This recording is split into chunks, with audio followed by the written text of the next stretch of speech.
بسم الله الرحمن الرحيم الحمد لله رب العالمين والصلاة والسلام على أشرف الأنبياء والمرسلين سيدنا ونبينا وحبيبنا وشفيعنا مولانا محمد وعلى آله وصحبه أجمعين. قال الله تبارك وتعالى في القرآن المجيد: أعوذ بالله من الشيطان الرجيم.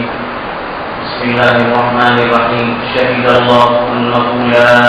إله إلا هو والملائكة وأولو العلم قائما بالقسط لا إله إلا هو العزيز الحكيم. صدق الله العظيم. بزرگان محترم،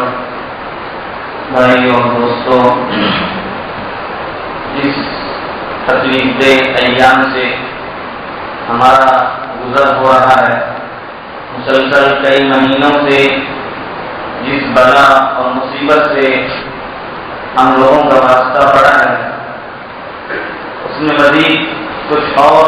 اضافہ نہیں ہوتا جا رہا ہے، اس کے اندر کم ہونے کا سوال نہیں پیدا ہو رہا. اس وقت خطبے کے اندر جو بات بیان کی گئی ہے اس کا خلاصہ یہ ہے کہ جو آیت کریمہ آپ کے سامنے تلاوت کی گئی، اس کا مفہوم یہ ہے کہ اللہ تعالیٰ گواہی دیتا ہے اور اس کے ملائکہ اور اہل علم اس بات کی گواہی دیتے ہیں کہ اللہ تبارک و تعالیٰ ایک ہے، اکیلا ہے، تنہا ہے، اس کے علاوہ کوئی معبود نہیں. اور اللہ تبارک و تعالیٰ زبردست طاقت والے اور حکمت والے ہیں. علامہ ابن القیم رحمۃ اللہ علیہ فرماتے ہیں کہ علامہ قاضی رحمۃ اللہ علیہ فرماتے ہیں کہ اللہ تعالیٰ نے اس آیت کریمہ کے اندر اپنے اور ملائکہ کے ساتھ جن لوگوں کا تذکرہ کیا ہے وہ اہل علم ہیں، علماء، کہ اللہ گواہی دیتا ہے، اللہ کے ملائکہ گواہی دیتے ہیں اور اہل علم علماء گواہی دیتے ہیں کہ اللہ تبارک و تعالیٰ ایک ہے، اکیلا ہے، تنہا ہے. اپنے اور ملائکہ کے ساتھ اہل علم کا، علماء کا ذکر کرنا بقول علامہ قاضی ان کے فضل کے لیے کافی. ایک حدیث میں اللہ کے نبی صلی اللہ علیہ وآلہ وسلم نے یوں فرمایا کہ اللہ تبارک و تعالیٰ اس علم کو لوگوں کے دلوں سے کھینچ کر نہیں نکالے، بلکہ ان کے اندر سے اللہ تبارک و تعالیٰ علماء کو اٹھا لیں گے. جب اہل علم اور علماء ان کے اندر سے اٹھ جائیں گے، لوگوں کے اندر ناواقف لوگ، جاہل لوگ رہیں گے، پھر وہ ان سے مسئلے پوچھیں گے، اپنے ان کو فتوے دیں گے، گمراہ خود بھی ہوں گے، دوسروں کو بھی گمراہ کریں گے. اہل علم کا دنیا سے اٹھ جانا، علماء کا دنیا سے چلا جانا امت کے لیے سب سے بڑی مصیبت ہے. اہل علم کا اتنا بڑا مقام اللہ کے نزدیک کیوں ہے؟ اس کو جاننے کے لیے ہمیں حضرت عمر رضی اللہ عنہ کا یہ قول سمجھنا کافی ہے. حضرت عمر رضی اللہ عنہ فرماتے ہیں کہ 1000 عابد عبادت گزار لوگوں کی موت ایک عالم کی موت کے مقابلے میں حل کی. یعنی ایک عالم کا انتقال کر جانا، امت سے کسی عالم کا انتقال کر جانا، یہ بڑا معاملہ ہے بنسبت 1000 اللہ کی عبادت کرنے والے لوگوں کے انتقال کرنے. علامہ ابن القیم رحمۃ اللہ علیہ فرماتے ہیں کہ حضرت عمر رضی اللہ عنہ نے جو یہ بات فرمائی اس کی وجہ یہ ہے کہ عبادت گزار کا معاملہ اس کا ذاتی نفع ہوتا ہے، وہ عبادت کر رہا ہے، اس کی ذات کو نفع پہنچتا ہے. لیکن جو عالم دین ہوتا ہے، جو اللہ کے دین کا عالم ہوتا ہے، اس کا نفع اس کی ذات تک نہیں بلکہ پوری امت تک اس کا نفع پہنچتا ہے، دنیا کے لوگوں تک اس کا نفع پہنچتا ہے. ابلیس اور ابلیس کے کارندے اپنی جو کچھ کوششیں کرتے ہیں، اپنی جو کچھ محنتیں کرتے ہیں، ان کی محنتوں پر، ان کی کوششوں پر اور ان کی کیے اوپر پانی بہلانے کا کام عالم دین کرتا ہے. عالم کا مقام اس قدر بلند ہے کہ حدیث میں فرمایا گیا کہ عالم کے لیے اللہ کی تمام مخلوق دعا کرتی ہے. عالم دین کے لیے اللہ کی تمام مخلوق دعا کرتی ہے. حدیث میں آتا ہے کہ مچھلیاں سمندر میں، پانی میں، وہ بھی اللہ کے لیے ان کی اپنی دعا کرتی ہیں. چونٹیاں اپنے دلوں میں ہوتی ہیں، وہ ان کے لیے مغفرت کی اس لیے کہ وہ اپنے علم کے ذریعے اللہ کے بندوں کو اللہ تک پہنچانے کا کام کرتے ہیں، ان کو صحیح راستہ دکھاتے ہیں، ان کو شریعت پر چلنے کے لیے راستہ بتاتے ہیں، اور صحیح بات ان کے سامنے بیان کرتے ہیں۔ ایک حلال و حرام کا جاننے والا، ایک شریعت کے علم کا رکھنے والا دنیا کے تمام لوگوں پر ابھارے، اس کا انتقال، ایک عالم کا انتقال، ایک حلال و حرام کے جاننے والے کا، شریعت کے حکموں کو جاننے والے کا انتقال محض اس کے جسم کا انتقال نہیں ہے۔ عام آدمی انتقال کرتا ہے، اس کا جسم دنیا کے اندر سے چلا جاتا ہے، مٹی بن کر کے وہ ختم ہو جاتا ہے، لیکن جس عالم نے اپنی زندگی کو لوگوں کے لیے وقف کر دیا تھا ان کی رہنمائی کے لیے اور ان کو شریعت کے احکامات بتانے کے لیے،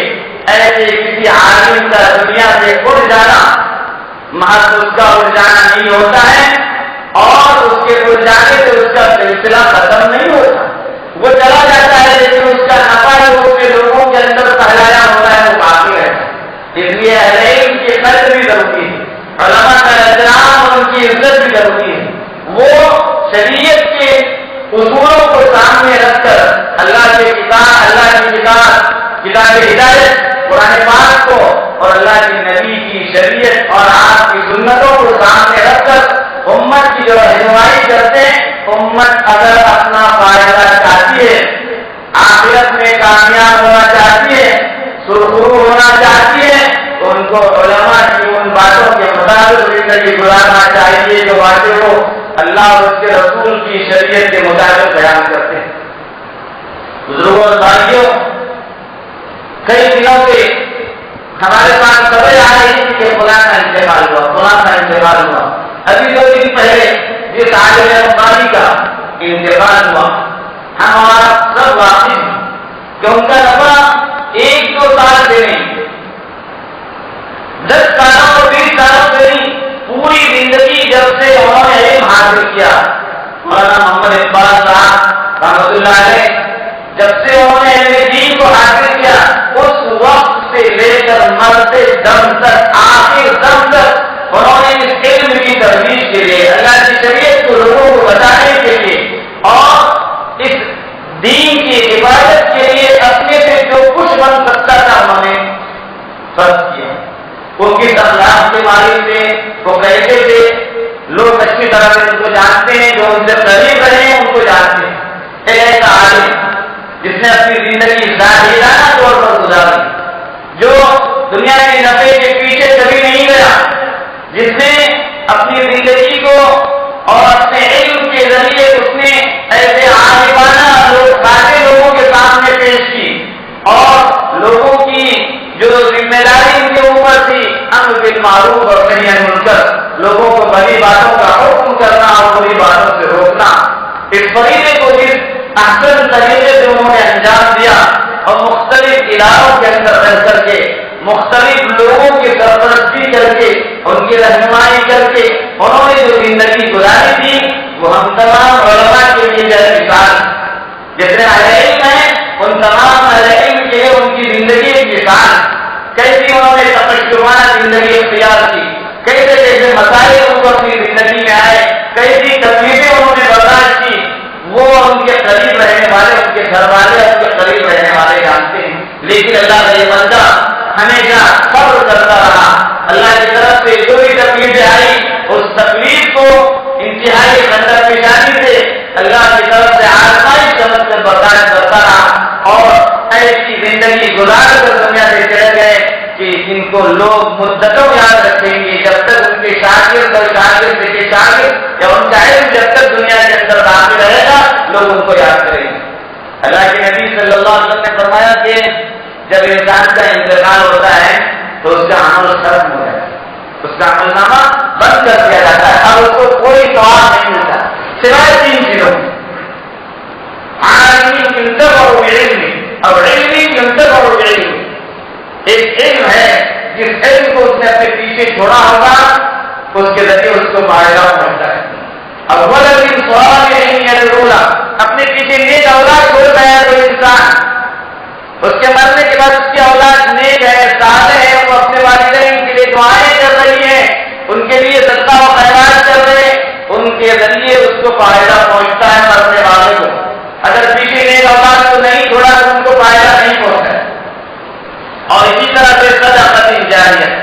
فرمایا صدقہ جاریہ، کوئی ایسا نیک کام دنیا کے اندر کر جائے تو اس کا نفع لوگوں کو پہنچتا ہے، کہیں کنواں کھود دیا، کہیں مسجد بنوا دی، کہیں سرائے بنوا دے، کہیں کوئی ایسا کام کر دیا کہ جس کے ذریعے لوگ فائدہ اٹھا رہے ہیں، تو جس نے بنایا تھا اس کے مرنے کے بعد جب تک یہ چیز دنیا کے اندر باقی رہے گی اس کا ثواب اس کو پہنچتا ہے۔ یہی تین چیزیں اپنے پیچھے، ان تین چیزوں میں سے کوئی چیز جو چھوڑ جاتا ہے اس کو فائدہ پہنچتا ہے۔ کیونکہ عالم دین اپنے علم کے ذریعے ایک بہت بڑی تعداد کو اپنے علم دین کے ذریعے فائدہ پہنچانے والا ہوتا ہے، اس لیے اس کو فائدہ پہنچتا ہے۔ مرحوم نے اپنی زندگی کے اندر کیسی خدمتیں کی، کیسا کام کیا، اس کی تفصیلات آپ کے سامنے آ رہی ہیں، اس کو جاننے کی بھی ضرورت ہے تاکہ اس کے ذریعے علماء کی عظمت اور محبت ہمارے دلوں کے اندر پیدا ہو۔ علماء ربانی جو ہوتے ہیں، جن کے خوف، جن کے دلوں کے اندر اللہ کا خوف ہوتا ہے، جو اللہ کے خوف سے ان کے دل لرز جاتے ہیں، ان کے آنکھوں سے آنسو چھلک جاتے ہیں، اللہ کے خوف سے ایسے عالم دین، ایسے علماء دین کا دنیا سے اڑ جانا لوگوں کے لیے ایک بہت بڑی مصیبت، یہ پورے قوم کے لیے، پورے علاقے والوں کے لیے، اطراف کے علاقے والوں کے لیے، اور جن جن تک ان کا نفع پہنچتا تھا ان سبوں کے لیے ایک بہت بڑی آفت اور بہت بڑی مصیبت ہے۔ لیکن ہم مسلمان، ہمارا ایمان اللہ کی ذات پر، اللہ کے نبی صلی اللہ علیہ وسلم نے ہمارے لیے ایسے موقع پر ایک ہدایت کی ہے کہ آدمی کو زندگی میں کوئی بڑی سے بڑی مصیبت لاحق ہو، اس کا عزیز انتقال کر گیا، اس کا قریب انتقال کر گیا، اور اس کا چاہنے والا انتقال کر گیا، اور وہ دنیا سے جانے کی وجہ سے اس کے دل کو تکلیف ہوئی ہے، تو اللہ کے نبی نے فرمایا وہ میری موت کو یاد کر لے، میرے مثال کو یاد کر لے، میں دنیا سے چلا گیا۔ امتی کے لیے یاد رکھیے، امتی کے لیے اللہ کے نبی کا دنیا سے اٹھ جانا سب سے بڑی مصیبت۔ آپ نے فرمایا فرمایا کہ ایسی مصیبت ان کو ہرگز لائق نہیں ہو سکتی، اتنی بڑی مصیبت۔ اگر نبی سے، اللہ کے حبیب پاک صلی اللہ علیہ وسلم سے ہمارا قلبی تعلق ہوگا، ہمارے لیے دنیا کی تمام مصیبتوں کو اور تکلیفوں کو برداشت کرنا آسان ہو جائے گا، اس لیے کہ میرے نبی دنیا میں نہیں رہے، میرے نبی کو اللہ نے اپنے پاس بلا لیا۔ تو بزرگوں اور دوستوں، ایسے موقع پر ہمیں ان باتوں کو یاد رکھنا چاہیے۔ اسی طرح سے جو ہمارے بہت سے احباب بڑے اچانک جو انتقال کرتے ہیں، ایک دو دن کے اندر معلوم ہوا کہ اس کو تھوڑی سی تکلیف ہوئی انتقال ہوا، لگتا ہے کہ جو بلا اور مصیبت آئی ہے اس نے اپنے قرض پھیلا دی، گھبرانے کی ضرورت نہیں ہے، ڈرنے کی ضرورت نہیں ہے، وہی ہوگا جو اللہ نے ہمارے مقدر میں رکھا ہے، جو اللہ نے مقدر میں نہیں رکھا وہ نہیں ہوگا۔ لیکن اس کا مطلب یہ نہیں کہ ہم احتیاط نہ کریں، ہم غیر ضروری بازاروں میں گھومیں، ہم غیر ضروری لوگوں سے ملاقاتیں کریں، اس کی کوئی گنجائش نہیں۔ اس طبقے کے لوگ، اس علم کے لوگ جس طرح سے بتاتے ہیں کہ بیماری کس طرح سے پھیلتی ہے، اس میں ہمیں احتیاط کرنا ہے۔ تیسری بات جس کا ہمیں خیال رکھنا چاہیے وہ ہے اللہ کی طرف رجوع۔ اللہ کی طرف صحیح رجوع نہیں ہوا ہمارا، ہم ایسے غفلت میں پڑے ہوئے ہیں کہ جس کا کوئی ٹھکانا نہیں، جس کا کوئی اندازہ نہیں۔ ہم کھا پی رہے ہیں، اچھے سے اچھا کھانا مل رہا ہے، گھر میں بیٹھے ہوئے سستے میں کھانا مل رہا ہے باقی دنوں کے مقابلے میں، اور اس کھانے پینے اور پیٹ بھرنے کی وجہ سے ہم نے اللہ کو بھلا دیا۔ مسجدوں میں آنے سے عذر کی وجہ سے روک دیا گیا۔ ہر آدمی اپنے بارے میں سوچ لے وہ کتنی نمازوں کی پابندی کر رہا ہے، فجر کی نماز پابندی سے اپنے وقت پر کون پڑھ رہا ہے وہ خود اپنے نفس سے سوال کرے۔ سورج غروب ہونے کے بعد جو نماز پڑھ رہے ہیں ان کی نمازیں قضا ہو رہی، ایک نماز کا قضا کرنا روایات کے مطابق 80 سال تک اس کو جہنم میں جلایا جائے۔ ایک نماز کا قضا کرنا، فجر کی نماز ہم نے سورج شروع ہونے کے بعد پڑھی، سوچ لیجیے اتنی بڑی سزا۔ بقیہ نمازوں کا کیا حال ہے؟ گھروں میں پڑھ رہے ہیں نمازیں، مطلب یہ نہیں کہ آپ جب چاہے نماز پڑھیں. نماز کے تعلق سے ہمیں معلوم ہونا چاہیے کہ اللہ کے نبی صلی اللہ علیہ وسلم سے جب سوال کیا گیا کہ افضل ترین عبادت کیا ہے، آپ نے فرمایا الصلاۃ لأول وقت، نماز کو اس کے اولین وقت میں پڑھا جائے یہ افضل ترین عبادت. فرض نمازوں کے سلسلے میں جو کوتاہی ہم سے ہو رہی ہے، اللہ کی اطاعت و بندگی کے کاموں میں جو کوتاہی ہم سے ہو رہی ہے، اللہ کی طرف رجوع کرنے میں جو کوتاہی ہم سے ہو رہی ہے، یہی ان کوتاہیوں کا نتیجہ ہے کہ ہم کو جو ہے یہ جو مصیبت، یہ جو تکلیف، یہ جو آفت آئی ہے وہ پر پھیلاتے جا رہی ہے، دن گزرتے جا رہے ہیں لیکن آفت کے ختم ہونے کا نام نہیں. ہر آدمی اللہ کی طرف سچے دل سے رجوع ہو جائے، اللہ کی طرف گر گڑائے، اپنے گناہوں کی معافی چاہے اور ہم تعالیٰ سے رجوع ہو کر کے گڑ گڑا کر کے رات کے آخری پہر میں کم از کم 2 رکعت پڑھ کر کے ہم کوشش کریں اللہ سے مانگیں. 10-15 منٹ پہلے ہم اٹھیں گے، اللہ سے مانگیں گے یا اللہ یہ جو بلا ہمارے اوپر آئی ہے تو اٹھا لے، تو اپنے بندوں پر رحم کرنے والا اللہ جب چاہے گا اٹھائے گا. لیکن ہمیں تو دعا کرنا چاہیے، ہمیں اللہ کی طرف رجوع ہونا چاہیے. دعا کے لیے کوئی مخصوص الفاظ نہیں، اپنی زبان میں دعا کرے آدمی جیسے چاہے مانگے. اللہ تبارک و تعالیٰ اپنے بندے سے بڑی محبت کرتے ہیں، اللہ کو اپنے بندے سے بڑا پیار ہے. بندہ جب ہاتھ اٹھاتا ہے اللہ بہت خوش ہوتے ہیں. ہم اللہ کے دربار میں ہاتھ اٹھانے والے ہوں، جتنے لوگ ہمارے بیچارے اس وقت انتقال کر رہے ہیں، اچانک ان کی موتیں ہوئی، مرد ہو، عورتیں ہوں، جوان ہو، بوڑھے ہوں، سب کے لیے ہم دعائیں کریں، ان کی مغفرت کے لیے دعا کریں، ان کے گھر والوں کے صبر کے لیے دعا کریں، تسلی کے لیے ان کے غموں کو ہلکا ہونے کے لیے ہم دعا کریں. جو بیچارے بیمار ہیں اپنے جو ہے کوارنٹین سینٹر میں پڑے ہوئے ہیں، ان کے ابھی تک جو ہے رپورٹ نہیں آئی، ان کے حق میں ہم دعائیں کریں. جو لوگ ہسپتالوں میں ہیں ان کے حق میں دعا کریں، سب کے حق میں دعا کریں. مومن کا اپنے مومن بھائی کے حق میں دعا کرنا، اس کے حق میں اپنے فرشتے کی طرف سے آمین کہنا. ہم اپنے مسلمان بھائی کا نام لے کر دعا کریں گے، پیچھے فرشتہ کھڑا ہوتا ہے. اللہ کے نبی نے فرمایا فرشتہ ہوتا ہے اور کہتا ہے یا اللہ اس دعا کو قبول کر اور اس کے حق میں بھی یہ دعا قبول کر. ہم جب نام لے کے دعائیں کریں گے ہمارے حق میں بھی فرشتے دعائیں کرنے والے ہوں گے. دعاؤں کے معاملے کوتاہی نہ کریں، دعاؤں سے اللہ تبارک و تعالیٰ بلاؤں کو مصیبتوں کو یقیناً اٹھائیں گے. بس شرط اس بات کی ہے کہ ہم اللہ کی طرف صحیح معنی میں رجوع ہوں. ربنا بسم اللہ الرحمن الرحیم الحمد للہ رب العالمین اللهم صل على سيدنا ونبينا مولانا محمد وعلى آل سيدنا ونبينا مولانا محمد وبارك وسلم. اللهم صل على محمد كلما ذكره الذاكرون وصل على محمد كلما غفل عن ذكره الغافلون. صل على جميع الانبياء والمرسلين جزا الله عن نبينا محمد وعلى اللهم اغفر لحينا وميتنا وشاهدنا وغائبنا وصغيرنا وكبيرنا وذكرنا وانثانا. اللهم من احييته منا فاحيه على الاسلام ومن توفيته منا فتوفه على الايمان. اللهم اغفر لجميع موتى المسلمين، اللهم اغفر لجميع موتى المسلمين الذين شهدوا لك بالوحدانيه ولنبيك بالرساله وماتوا على ذلك. اللهم اغفر لهم وارحمهم وعافهم واعف عنهم وتجاوز عن سيئاتهم. اللهم اجعل قبورهم روضة من رياض الجنة واجعل قبورهم حفرة من حفر النيران. مولانا کریم ہمارے جتنے بھائی اللہ انتقال کر گئے، جتنی بہنیں ہماری انتقال کر گئی ہیں، اللہ ان سبوں کی مغفرت فرما، ان کی درجات بلند فرما. اللہ اس بلا میں جتنے لوگوں کا انتقال ہوا ہے ان سبوں کی مغفرت فرما، ان کی درجات کو بلند فرما. اللہ مولانا محمد اقبال صاحب ان کی مغفرت فرما، ان کی درجات بلند فرما، ان کی خدمتوں کو بے انتہا قبول فرما. اپنی شان کے مطابق ان کو اجر و بدلہ فرما.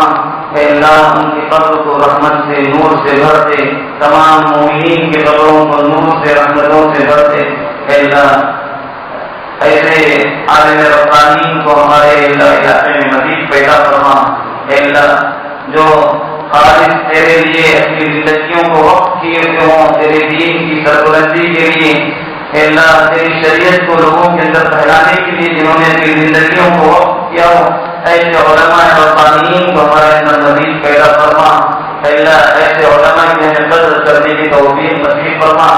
ایسے علماء کے ساتھ ہمیں تعلق پیدا فرما، اے اللہ علماء ربانیین کے ساتھ ہمارا تعلق جوڑ دے، ہمارا تعلق استوار فرما۔ اے اللہ جو مصیبت، جو بلا، جو آفت، جو مرض تو نے نازل کیا ہے، اے اللہ تو بہتر جانتا ہے کہ اس کے پیچھے ذرا کیا مقصد ہے۔ اے اللہ تیرے بندے پریشان ہیں، مصیبت میں گرفتار ہیں، اے اللہ تیرے دربار میں ہاتھ پھیلائے تجھ سے دعائیں کر رہے ہیں، اے اللہ ان مصیبتوں کو، ان تکلیفوں کو ہم پر سے دور فرما، پوری امت پر سے دور فرما۔ اے اللہ عافیت کے دن جلد واپس دکھا دے، اے اللہ ہم سبوں کے لیے پر بہت جلد عافیت کے دن واپس فرما، اے اللہ عافیت کے دن ہم سبوں پر بہت جلد واپس فرما، ان مصیبتوں اور تکلیف کے دنوں کو دور فرما۔ یا اللہ اس بلا کو، اس مصیبت کو، اس تکلیف کو اپنے فضل سے دور فرما، اپنی رحمت سے دور فرما، اپنے بندوں پر رحم فرما۔ اے اللہ تو ارحم الراحمین ہے، تجھے اپنے بندوں سے پیار ہے، اے اللہ تجھے اپنے بندوں سے پیار ہے۔ مولا کریم اپنے بندوں پر رحم فرما، اے اللہ اپنے بندوں پر رحم فرما،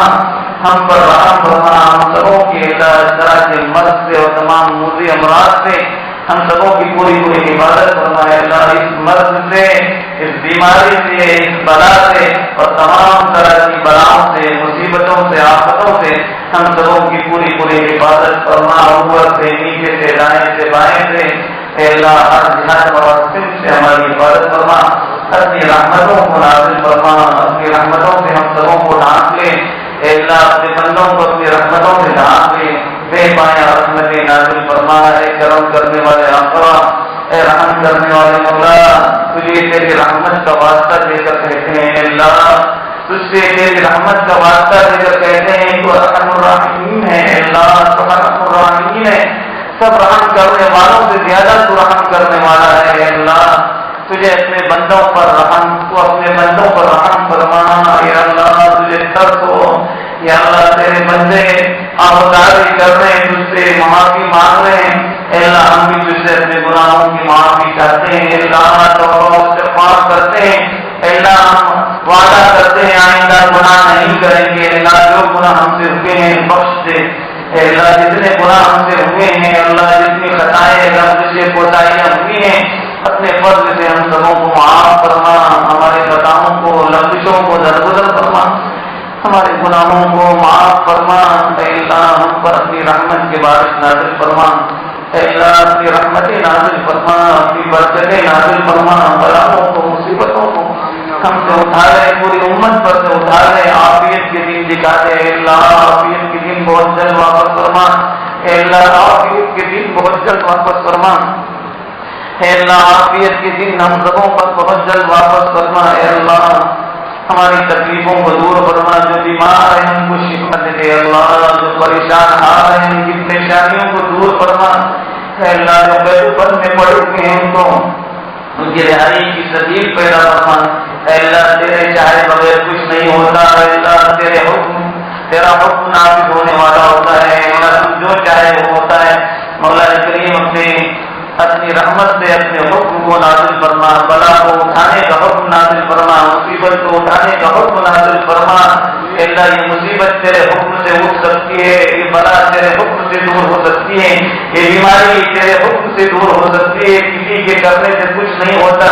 تیرے کرنے ہی سے ہوتا ہے، مولا کریم اس بلا کو، اس مصیبت کو، اس بیماری کو ہم پر سے دور فرما، پوری امت پر سے دور فرما، اپنے نبی کی امت پر سے دور فرما، سبوں کو عافیت کے دن دکھا دے، اے اللہ ہم سبوں کو عافیت کے دن دکھا دے، اے اللہ ہمیں عافیت کے دن دکھا دے، مولا ہم سے بہت غلطیاں ہوئی، بہت کوتاہیاں ہوئی، بہت ہم نے تیری معافیت کی، اے اللہ تیرے حکموں کو توڑا، پر مولا ہم تیرے بندے ہیں، اے اللہ تیرے بندے ہیں، تیرے دربار میں ہم عاجزی کرتے ہیں، اے اللہ ہمارے گناہوں کو بخش دے، معاف فرما، اے اللہ ہمارے گناہوں سے بڑھ کر تیری رحمت ہے، اے اللہ تجھے تیری رحمت کا واسطہ دے کر ہم کہتے ہیں، اے اللہ تیری رحمت کا واسطہ دے کر ہم تجھ سے سوال کرتے ہیں، اے اللہ اس مصیبت کو، اس بلا کو، اس بیماری کو اے اللہ اپنے امر کن کے ذریعہ ختم فرما دے، یا اللہ اٹھا لے اس بیماری کو، بہت جلد اٹھا لے، عافیت کے دن بہت جلد دکھا دے ہم سبوں کو، عافیت کے دن بہت جلد دکھا دے، اللہ عافیت کے دن ہم سبوں کو بہت جلد دکھا دے، اللہ تیری شریعت کے مطابق ہمیں زندگی گزارنے کی توفیق نصیب فرما، تیرے حبیب پاک صلی اللہ علیہ وسلم کی سنتوں کے مطابق ہمیں زندگی گزارنے والا بنا دے، ہمارے دلوں میں آپس میں محبتیں پیدا فرما، ضرورتوں کو نفرتوں کو اللہ ہمارے دلوں سے پاک فرما۔ اے اللہ جتنے لوگ انتقال کر رہے ہیں خصوصاً اس بیماری کے اندر یہ لوگ تیری اللہ حکم سے تیرے پاس پہنچے ہیں، اللہ ان سبوں کی مغفرت فرما، درجات بلند فرما، اللہ ان کے گھر والوں کو سب عطا فرما، ان کے لیے تو سہارا بن جائے، اللہ ان کے گھر والوں کے لیے تو سہارا بن جائے، اپنی رحمتوں کو ہم پر پوری امت پر نازل فرما، ہماری تمام جائز تمنا اور حاجتوں کو پوری فرما۔ ربنا هب لنا من ازواجنا وذرياتنا قرة اعين واجعلنا للمتقين ربنا في الدنيا حسنة وفي الآخرة حسنة وقنا عذاب النار ربنا تقبل منا إنك أنت السميع العليم تب علينا إنك أنت التواب الرحيم آمين وصلى الله تعالى على خير خلقه نبينا محمد وآله وصحبه أجمعين رحمتك